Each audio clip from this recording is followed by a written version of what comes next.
What's good, YouTube? You know who it is. It's your boy, Neon Diamond 101, back again talking about Degrassi Next Class, Season 3, Episode 8, hashtag I Regret Nothing. Now, before I get into this, I gotta say this was one hell of an episode, probably my favorite of the season so far, but every episode of the season has been great, so let's just get on into this. So let's talk about Miles. He visits Tristan at the hospital, and he's walking, so I'm like, this is awesome. He still looks like he's out of it, like, he's still at that stage where his physical health is kind of like trying to catch up like with his brain and everything, and but he's walking very slowly, but he's making progress, so that is awesome. And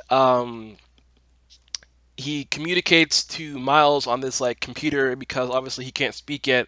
So next scene, Miles walks in on Rasha and Zoe, and just a quick note. Rasha and Zoe, it feels like they aren't even trying. Like I get, they like each other and can't really out themselves, but I'm like, literally, they're not even trying. Like they get caught with Zoe's mom, and now Miles sees them, and so I'm like, are you two even trying, or like, well, what's going on? I mean, we've had our many Degrassi characters be very sneaky, and I feel like Rasha and Zoe are dead last on the list. Like, come on, you guys can do better than that. But whatever. So he talks to Zoe and asks if she can convince Simpson to approve the play because obviously, I'll talk about this later. But Maya kind of says that hey, it's about suicide, and he's like, well, I didn't know about that, and so she reads it and says it's good, and then she says that Simpson should approve it, and she's like, "But I just have one more thing. Did you hook up with Lola?" like, and he's like, "Well, what does that have to do with the play?" And she's like, "Well, blah blah. Lola is based on Hero, and you described her as being like 16, blue hair, cute, blah blah blah." And she's saying like, "There's already rumors that you and Lola hooked up." And so she's like, once people see the play, everyone's gonna know. And Zoe's pretty much doing a solid to Miles. She's pretty much like, if you want to out yourself to the whole entire school that you've been banging Lola, then you should, then do not abort mission. Do not go through the play because everyone will know. And obviously, she's like, I don't care what happened with Tristan. While he was asleep, but now he's awake and he needs you more than ever. And so she's pretty much looking out for Tristan as well, saying, hey, you don't need him to come back to all this drama with you and Lola and stuff like that. So it's something that he really needs to think about, which is all. This is very true because I mean, yeah, he cheated, but I guess he's awake. Tristan is awake now, and he's going to come back to Degrassi eventually. So that's obviously something that Miles has to think of, and we can tell that Miles is really bothered by this. And so in the office, I believe it's Jonah, Grace, and Miles are talking to Simpson because obviously, Grace and Jonah have been working on this for a while. So they're like, no, we're going to do this play. And so pretty much Simpson says, this is a great exchange. He's like, I want everyone, he says he wants everyone to feel safe. And Grace is like, by limiting our freedom of speech. And he's like, this is high school. I just love how you just like, this is high school. Like, chill out, Grace. It's not that big of a deal. But she goes on and says, like, this is a public institution where we can blah, blah, blah, something like that. Grace is getting very political, which is great. And it's true, even though it is high school, you still have the right to express yourself. And obviously, he does have concern because there are themes of suicide. And, Miles is, sulking, and he's pretty much like, I don't want anyone to get hurt, so we don't have to go through the play. And Jonah and Grace are like, what? And Simpson's like, I really appreciate that, Miles. I really appreciate that. But you guys can still go on to play. However, I made some tweaks here and there, so I would love to see what you guys have. So he pretty much says like, hey, the theme is too dark, but here's some tweaks, and then you guys can work on that, and then it'll be pretty much approved for like a high school audience and very appropriate.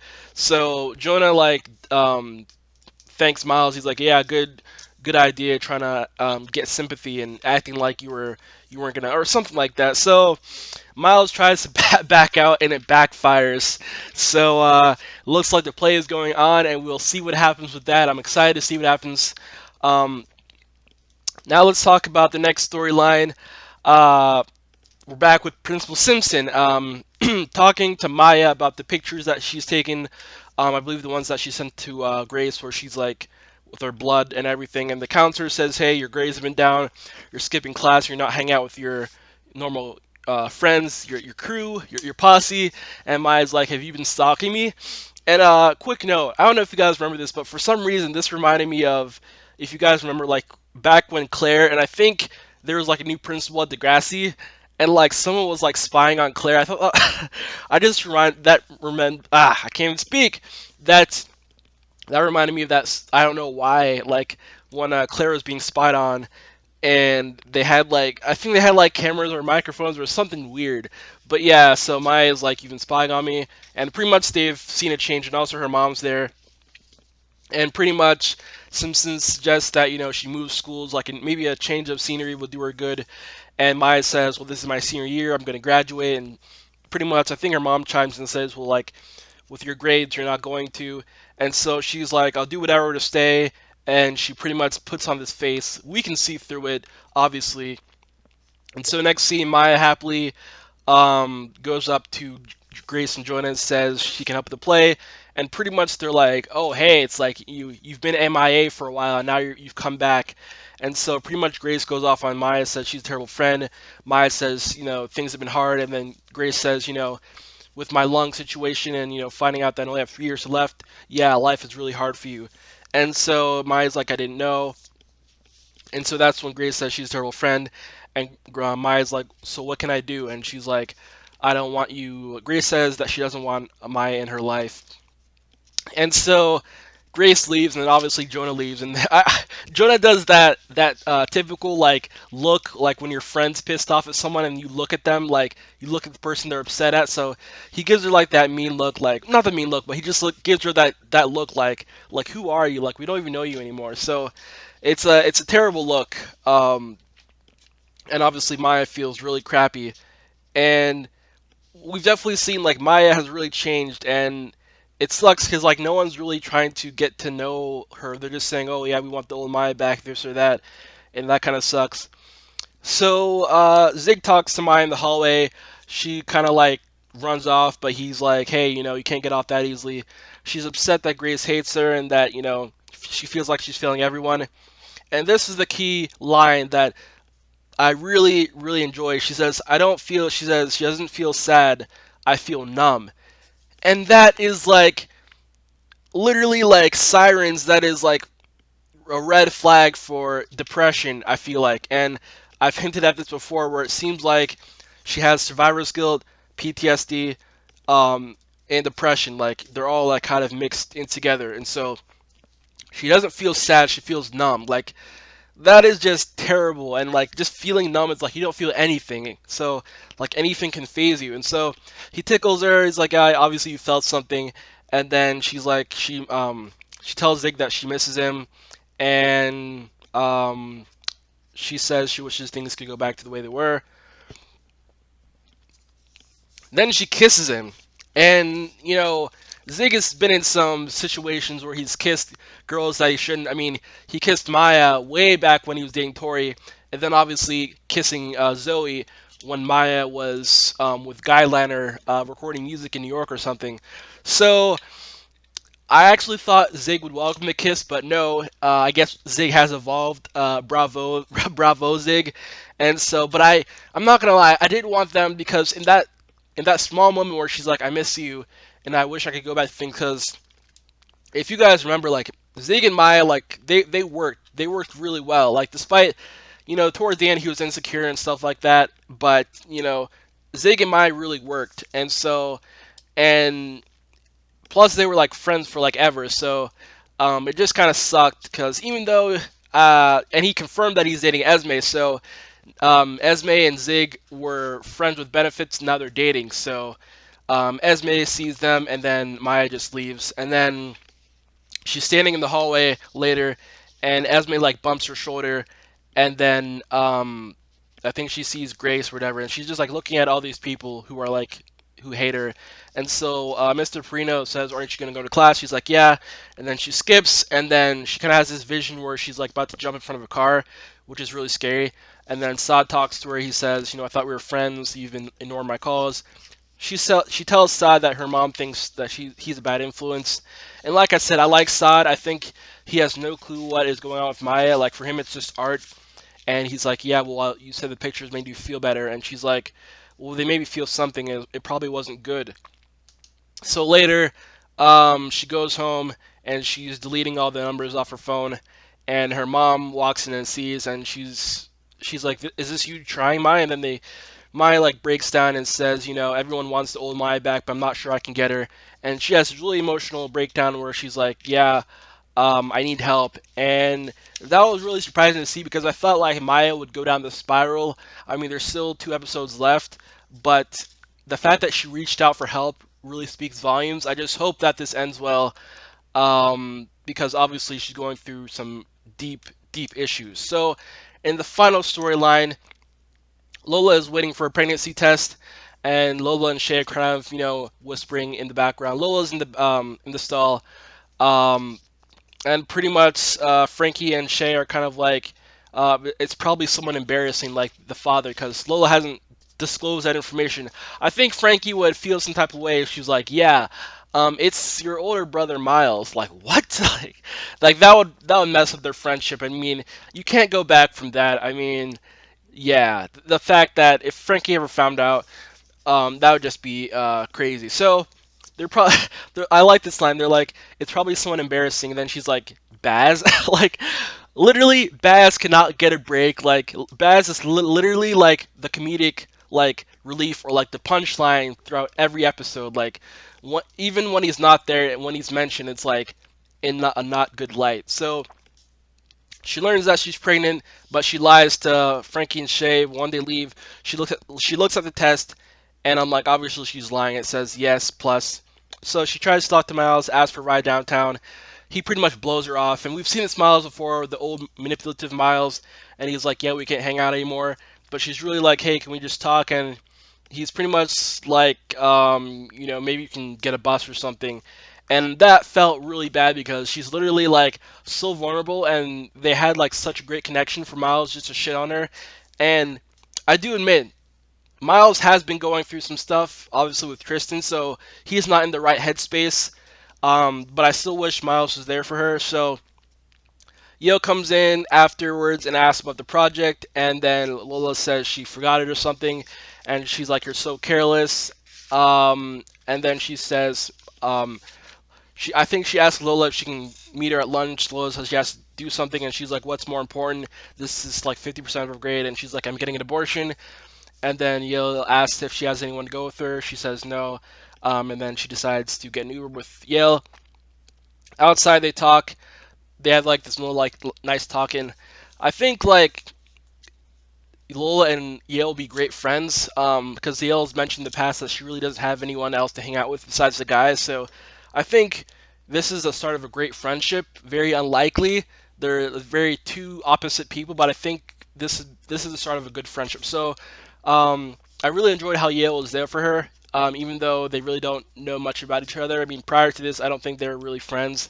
Um, so yeah, but and then she goes to the, I believe, hospital or clinic or whatever, and she asks, like she wants to know how she'll feel emotionally, and then she talks to the doctor, and she's talking about the procedure, and then I believe she's on an IV, and then they go through with it, and I think her biggest thing is like she made up her mind. It's not like one of those situations where she's like, "Oh, I'm not sure if I should do this or if I should adopt her." And the lady even says like, "You're very early. You have options." And Lola's like, "No."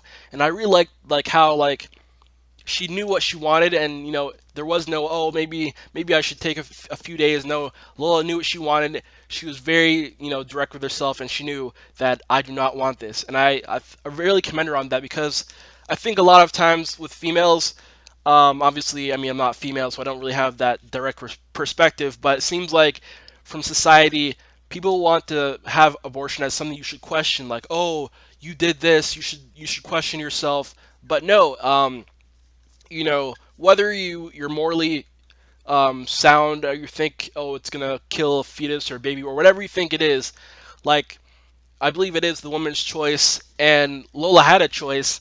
And well, people say, "Oh, well, you can just adopt, and you don't have to take care of it." But people don't realize, like, Okay, yeah, yeah, okay, she can adopt. But the thing is, you don't realize that she's going through 9 months of pregnancy, 9 months where her hormones are changing and her body's changing and she has to give birth, and all of that, takes a toll on. That's 9 months. Like I, I can't even wrap my head around like my body doing that, and it's just crazy to think about.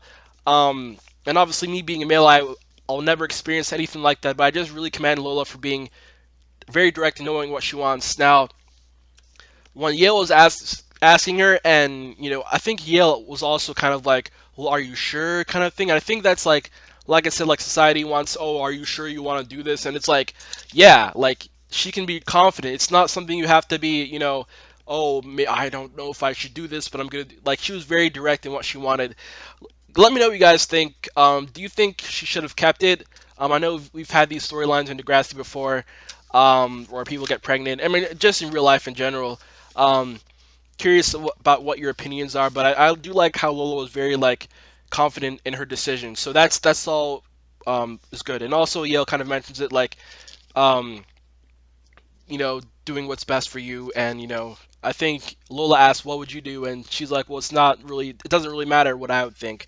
And so really enjoyed that. And so later, Lola says the choice wasn't difficult, and kind of like what I said earlier, she's very direct with it. But then she kind of feels bad because she's like, well, I don't feel bad about it. Like I feel sad, but I don't regret it. I knew what I wanted to do, and even like she said 2 weeks ago when I thought I was pregnant, I already made the choice. So she immediately made the choice even before she had confirmation that she was pregnant. And so Yale really talks to her and says, there's nothing wrong with feeling shame, and lots of people have abortions and feel no shame, and it's not something you should shame someone about. And I really like that, and they really had like a nice talk about it. And so, and I think Lola mentioned that it's kind of like the misconception of feeling shame, and people don't really like to talk about it. It's kind of like a whisper thing, and I get it because it's not like whenever you hear someone says, "Oh, I had an abortion," like immediately you kind of like judge them for some reason, like whether you intentionally do it or not. Like you automatically think like, "Oh, abortion." So I really enjoyed like how Degrassi tackled this. It wasn't like she was wishy-washy. Oh, I should keep it or I should not. She knew what she wanted, and she was okay with that. And that is awesome. So, and then Yale says, "Well, you should talk about it." So instead of like doing like some makeup tutorial, she talks about it on their YouTube channel, and then Frankie and Shay see it, and then they commend her for it when she walks up to them, and Shay's like, "Well, I wouldn't even know what I would do if I'm pregnant." And Frankie's like, "Yeah, me too." And so they're really proud of Lola for being like confident about it, and taking being very proud of, hey, I know I don't want to be a mom right now, and the doctor told her earlier that she would be able to have kids without any problems in the future. So um, I really like this episode because Lola, very educated. She researched, she asked questions, and yeah. Also, sorry, I forgot. I totally forgot this part. In class, when doing the presentation, Yale and Lola are presenting, and then the slide doesn't show up, and so she's like, "I'm here on my phone," and so she's sliding through nail tutorial, blah blah blah, and then there's like abortion stuff, and then everyone sees it, and so yeah, that was kind of embarrassing. And then she kind of storms off. So that was really embarrassing. Like I said, everyone thinks abortion this, abortion that, kind of like pregnancy. And yeah, obviously teen pregnancy isn't like the quote unquote ideal thing, but there's like so much judgment. It's really unnecessary, and I'm really glad that Lola tackled it head on. And it was really brave. And Frankie and Shay were there for her, and that was really cool. So at the end, Frankie's like, I think they decide to go for like gelato or ice cream or something. I think she mentions gelato, and then Miles is like, "Where are you guys? Where are you three headed?" And then Frankie says, "To celebrate Lola's bravery," and then and then Miles is like, "Did she save a cat from a tree?" Haha. Or what? He said cat from something. I don't remember what he said, but Frankie's like, "No." She shared the story of her abortion online, and Miles's look was priceless. Like I was like, ooh, it was kind of like a punch to the face, like punch to the gut, because the look on Miles' face was priceless. I can't even describe like how not like sad, but like how devastated he looked. And Lola just looks at him, and then they keep it moving. She's with her friends who supported her, and here's Miles, who he's the first person who she went to, and he brushed her off, and so really, um, he probably wanted like an explanation, but he didn't really deserve it after the way he treated her, and so that was pretty awesome.